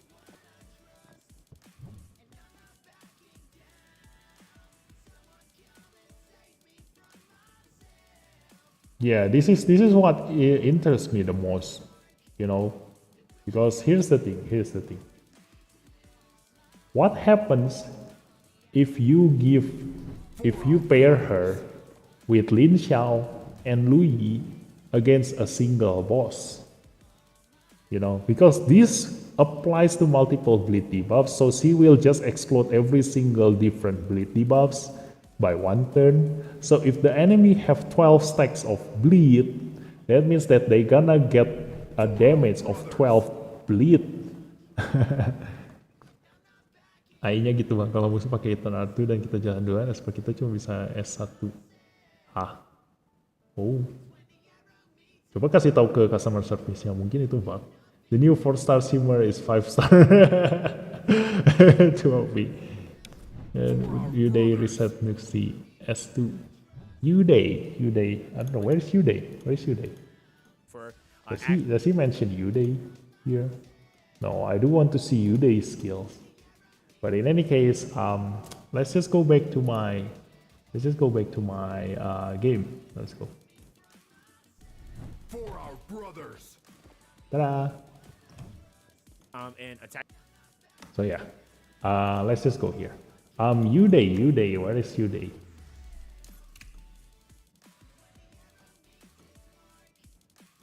Where is Uday? Stop that. This one. So what is your question? Can Uday reset Nuxi S2? Oh no, that's not possible. That is not possible. Okay. Yeah, this one, right? Resets all abilities cooldowns of the target. This effect will not work on Uday herself, so Serious Ward is not affected by any ability. This word here, the cooldown of Serious Ward is not affected by any ability.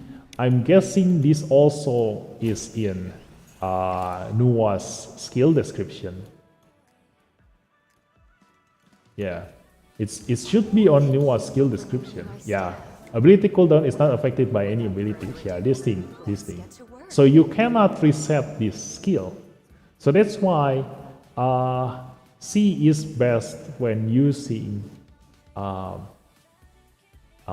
ocean waves actually. How Here's about we the thing. spend more time? Where is it? Where is it? Yeah, let's see. It's my job to heal and No, not this one. I think it's on Gaius. These medals. Ah, this one. So here's the thing. So I will use her with Tyranny. You check if it can be reset using skill. Don't use the patch note. It doesn't show her numbers. Yeah, it doesn't show the number. That's why I need other a PTR players video to be able to see the number. So that's why I thought Camille will be able to deal insane amount of damage. But now that I know her base attack is quite low, that means that she won't be the damage dealer, but she will be the bleed explosion girl. So she is best to be paired with Lin Xiao or Lui, and also that is only in a single target situation, not gonna be in an AoE situation. But that's good because you can use them together in the current Sentinel hunt. So I'm expecting to be able to use Lui and together with Camille and also Lin Xiao in probably Pobethor or Darkstar Lord, because they can just explode the bleed that they are stacking on the boss, and the boss is only alone in Pobethor. So Lui can just stack 9 bleed debuffs on the boss, while Camille able to explode all 9 of them in a single turn. Yeah. So yeah. Either your shield equal to 130% of her maximum HP. Oh my god. What? You are pretty low. You were 80k HP and 200 speed. Yes, her cooldown is 3 turns with ocean waves. Hit cleanse and oh my god, my shield 4 times. So you will be set to not use, and her next one hits 4 times. Yeah. So the thing is that here's the thing. This ability's cooldown is not affected by anything, and this one. Thank you for bringing me my staff. Ability cooldown is not affected by any abilities. So those two things refer to a different thing. So for Gaia's case, you cannot reduce his God mode using ocean waves, and also you cannot reduce his God mode cooldown, his third skill, using any cooldown reduction from Ahmed or from Feng Nuxi, etc., etc. So you cannot reduce his third skill cooldown by any means. But for Feng Nuxi, you can reduce her ability cooldown as this second one using relics. So it's not affected by abilities, but it can be affected by relic. So that's why if you do want to keep resetting your ally's skill abilities, so instead of her having the tyranny herself to be able to stun the enemy, you can just pair her up with probably like Pritzker or Lucas, and you can use Ocean Wave to reset the ability cooldowns for your Lucas or Pritzker again, and it's basically gonna have the same result. But again, she can also reset the ability cooldown of other Esper, like for example Gaius. Like she can just leave the stun job to Pritzker or Lucas or any other multi-hit Esper for the Tyranny Relic, and she basically, her job is to just keep resetting Gaia's Thunder and just kill the entire enemy team, or just keep resetting Ollie's passive, or just keep resetting Abigail's Resurrect, etc., etc. So yeah, just let other Esper do the stun, and she will be the resetter. Yeah, Gaius S2 can be reduced using Nuxi S2, but Gaius S3 cannot be reduced by anything. That's what I want to compare. The text. I do want to compare the text.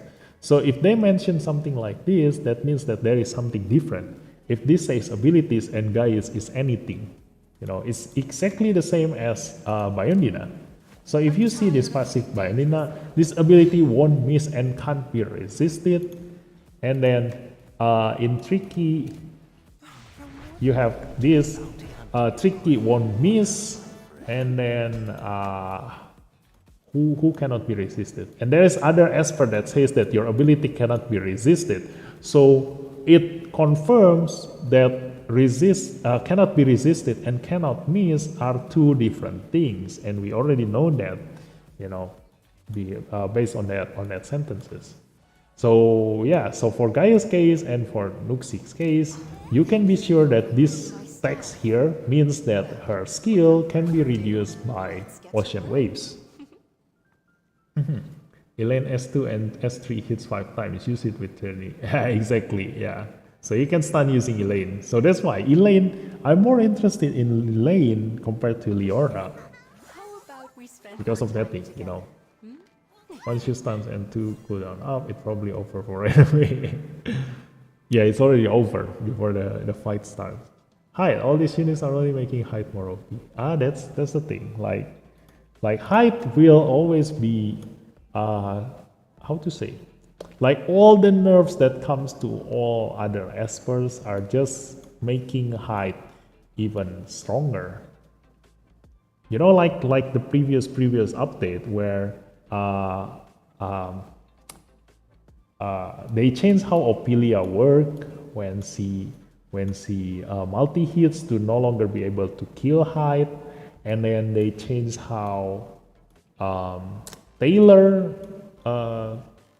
passive works against Hyde, like it doesn't count as skill anymore, and all those changes actually is a nerf to that Esper, but it's actually a slight buff to Hyde, because now Hyde's counter is become more limited.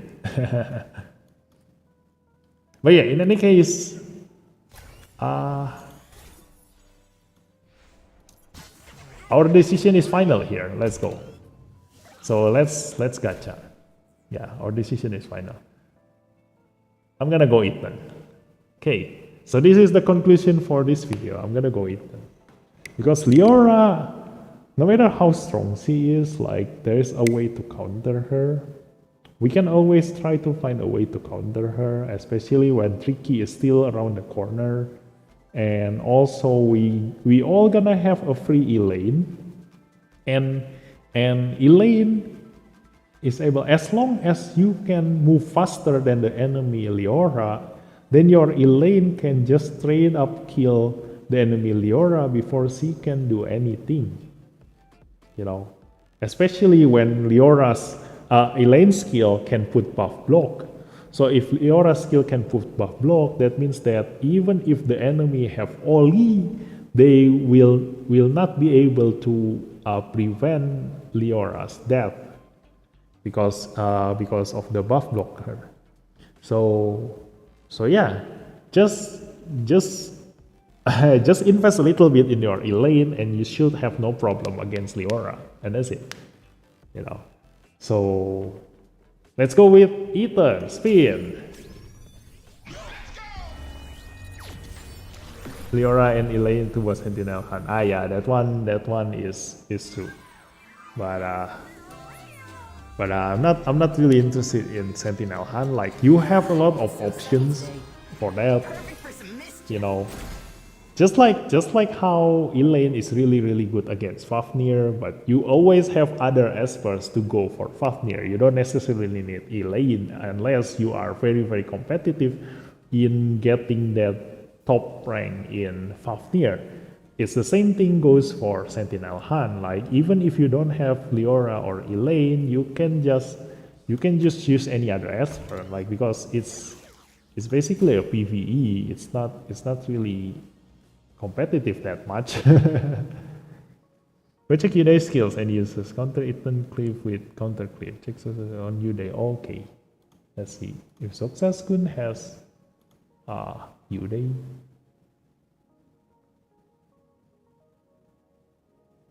What is it? Uday. Okay, here it is. Shopee Big Ramadan Sale, promo mudik terbesar. Di promo puncak 10 hingga 11 April. Nikmati flash sale akbar Rp1. Gratis ongkir super dahsyat dan THR kaget 15M. Hanya di Shopee Big Ramadan Sale 10 hingga 11. What's up, Zox fam? And we're back with some more Dislyte. Now, I don't know if Lilith is just trying to sing Okay. 2 turns and grants initial video. Attacks one enemy, damage 100%. Attack 60% chance of execute down. Grants one enemy ally plus 20% AP. This is basically just another Sienna. Grants one ally absorb and shield. This is what I'm aiming for, because I don't have Abigail until now. For 3 turns. Wow, shield strength 100% of their maximum HP. No, it's not Uday's HP. It's their HP. Okay. So that's why you need to read this. It's not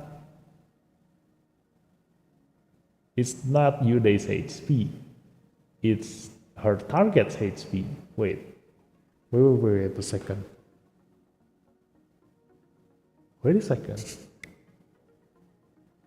Wait, what happens if she gives this shield to Jin Yuya? What the hell?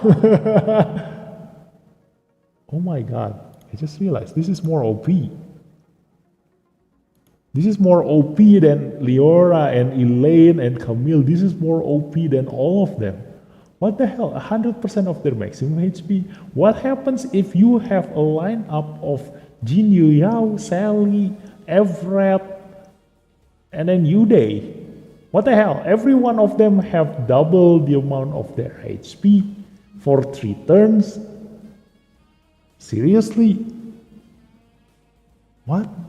So Cyrus's ward. So grants one ally allowing her to give someone a whole entire 100% What? HP shield on him, right? So that's something up for 2 turns. I mean, just Yes, plus absorb. What the hell? No, wait. This is 3 turns, right? Really? Someone, if you are in the PTR server, please test this. Like, if you give this to a 60,000 HP Jin Yu Yao, 60,000 HP Everett, 60,000 HP Sally, and then you just give Uday like 200 speed. She doesn't need HP herself, it's the target's HP, not her HP. It's tested, really? Really? It's the target's HP? Oh my god, this is broken. And 3 turns. This thing lasts for 3 turns and the cooldown is 3 turns. What the hell? Damages 90% of attack, dispels 2. Attacks all enemies damage 90%. Dispels 2 debuffs from each ally. Grants them attack up for 2 turns. Yeah.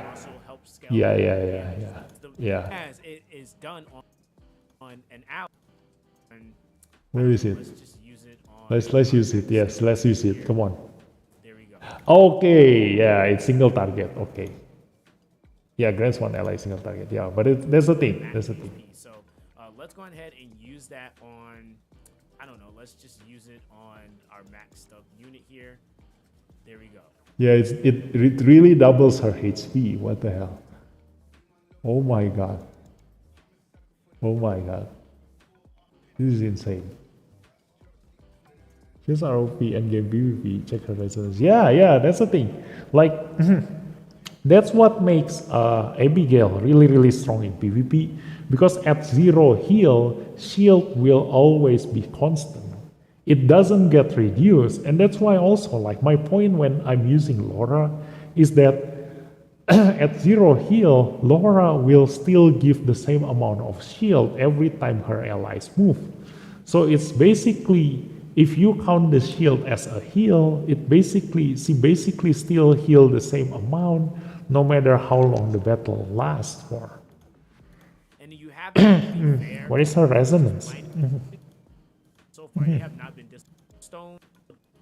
You can get to R6. This one. Which is like really good damage. Yeah, final shield strength. If there's a way to cooldown, speed, XP, okay. Shield strength plus 30%.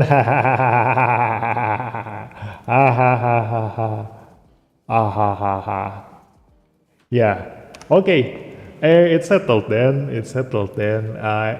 Let's just all aim for Uday. Instead of all the new legendary. Oh my god. Okay, in any case, I already pulled Ethan. So I have Ethan on Resonance 1. I have Ethan on Resonance 1. And here's my plan. I'm gonna keep him at Resonance 1 for now. And I will pull. Yeah, I will just probably pull on, even though I don't have anything to pull. I'm just gonna use this platinum elemental. Yeah, elemental and the platinum. Or let's just pull now. Let's just spin now. And then R6 is given for free. Uday can be bought in the event shop. Yeah, exactly. Uday and Camille will be Resonance 6. You know. So that's why. Just focus on those two. Just focus on those two. If you are a whale or a top tier PvP players, then go get your Leora.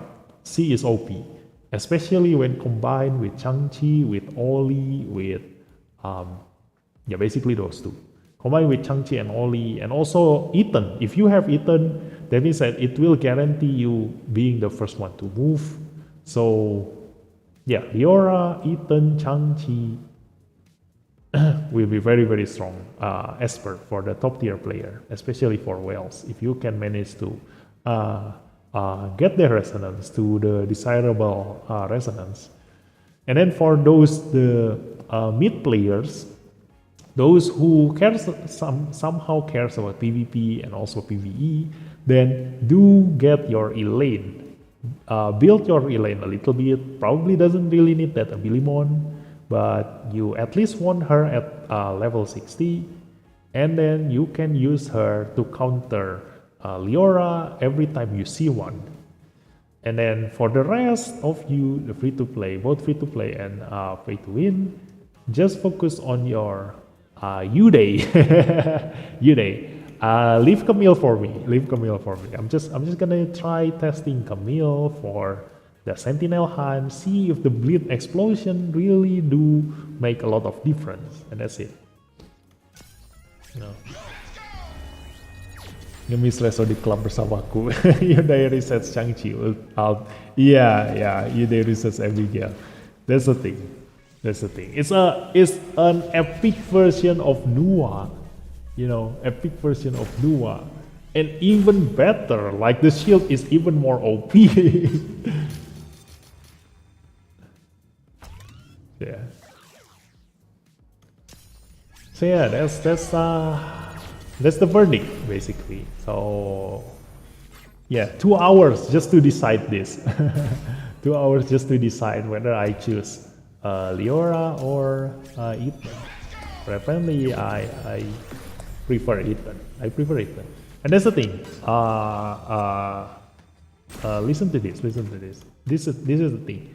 We already have too many Espers by now, while we only can bring 5 Esper in every single fight.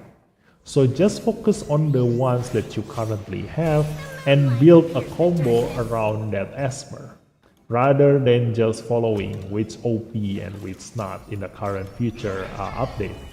And if you still want to gamble your way for the anniversary, hoping for that OP Esper, it's still a gamble, it's not guaranteed. So if you already see an OP Esper right in front of your eyes, rather than gambling your way, like hoping for that OP Esper in the anniversary, it's better to just think about the current one. It's already a guarantee OP Esper, so why not just build this one? But then again, you all play gacha games because you love gambling. You all have problems, you know. So yeah, all the best to you all. I'm gonna build my Espers around Ethan, so I'm gonna be more into the speed team by now, because I do also want to make use of the blitz system in the point war. So I do want to have a reliable speed team that I can blitz in the point war, because my current team using Alexa cannot use blitz in here. I definitely lose, like I always lose every time I blitz using Alexa. So yeah, I can no longer use that, and it's taking a lot of time doing point war by now. So I do want to have a speed team that I can just speed my way through the PvP. So Uday, Abigail, Fabrice giving you a unit 3 turns in 1 turn. I'm a Nuxie hater, so stun and cooldown and SGC. Oh, a Nuxie hater, stun and cooldown and SGC. Yeah, that's why I love this game. Like, you know, when you see other players like telling them, oh, build your Esper like this, build your Esper like that, or don't take this Esper, don't take that Esper. Like, everybody have a different build, everybody have a different gameplay, everybody have different play style. Basically right now we have so many so many different combos that everybody can just check their lineup and build their combo. We have the standard speed team combo using the this one, using this one, and then using who can defense down AoE, like this one.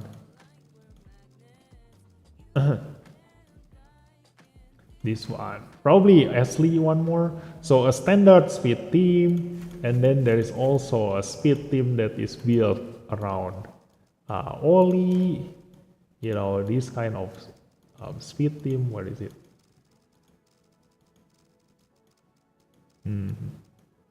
This one, this kind of speed team, this one, and then this one. You know, this kind of speed team. There is also a tank team revolving around this team, this team.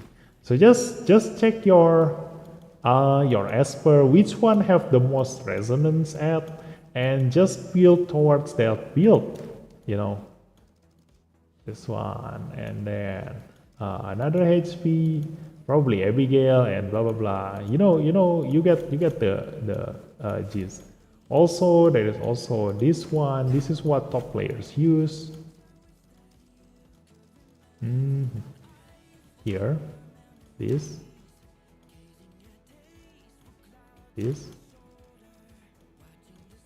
and then this. This is what top players use in order to kill every single lineup in the game. So yeah, there are so many combinations. I also have this kind of build. What is it? This one, this one, and then this one. This why is it broken? This one. This one, you know, this is my second team on knockout. You know, there are many ways. So Catherine can be replaced with Leora if I want to go this path, you know. But the thing is that all this other doesn't have any that much resonance, so that's why I prefer to build the Ethan way. Yeah. So yeah, with all those different lineups, like just focus on the ones that you currently have. And like I always say, I prefer to have 5 espers at full resonance compared to 20 espers at just resonance 2. So just focus on the current the ones that you currently have, and then also still build the PvE espers for you to be able to clear Calamity, Infinite Tower, Sentinel Hunt, blah blah blah, because those are your bread and butter. You are going to use those espers every single day. You know? So yeah, I think that's it for tonight's stream. Hope you guys enjoy it, and I'll see you next time. So we have the decision. I'm not gonna be joining the next update, so I'm still gonna be like probably make a video here and there, but probably not gonna be a full video, a gacha video, because I don't have any more gacha here. So I'll be on hibernation until probably 3 months from now, until I collect enough golden record and nexus crystal to be able to resonance 6 straight away for a new esper. So once I find that OP esper that can be used in every single content, again just like my Intisar, then I will only make a content at that point. Okay. What the hell? What is it? That's the way to play this game, you know. If you play a gacha game, you must be a hoarder. You know, that's the different gameplay I've been playing, you know. Like when you guys just keep pulling your gacha every time you have your golden record, I am a very patient person. I just save everything, even if it takes me a long time to save those up until those numbers. That's why probably most of you haven't heard of me before I have my Intisar. You know, I've been playing for a long time, but I've only show up when Intisar came out because I've been saving my record all those time. You know, 3 bulan kelewatan event anniversary. No, yeah. I'm not expecting any OP as per at anniversary. That's the thing. You know, so if you do want to expect an OP as per at anniversary, then yeah, go ahead. But for me, I don't expect any OP as per at anniversary. They probably give a lot of freebies, but there probably won't be any OP as per that requires you to spend. Like it probably, if they are being generous in anniversary, they probably gonna give another Camille, like a free Resonance 6 legendary as per. That's most likely the most likely scenario. But I don't expect any OPS for an anniversary. I'll probably be wrong. So if I see that anniversary Esper is gonna be OP, then I will make an analysis video as usual. But I most likely not gonna be joining because again, I don't have the required record to be able to join that. But I have one GRI summon. Yeah, that's the thing. Like I noticed that problem with every gacha players. Okay, so thanks for watching, guys. Bye bye. Now I have another game for me to catch up on the reset. So bye bye. Thanks for watching.